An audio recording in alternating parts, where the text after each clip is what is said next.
Hello guys, kain tayo. Ito yung ulam ko. Galing kasal.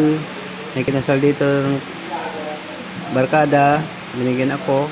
Ayan o. Gusto niyo ito mangga?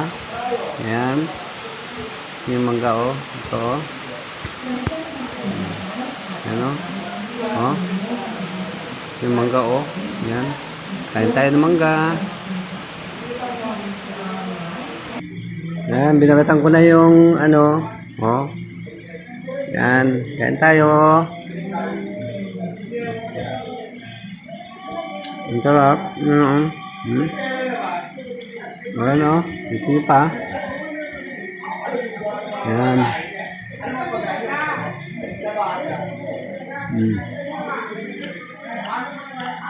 Yan.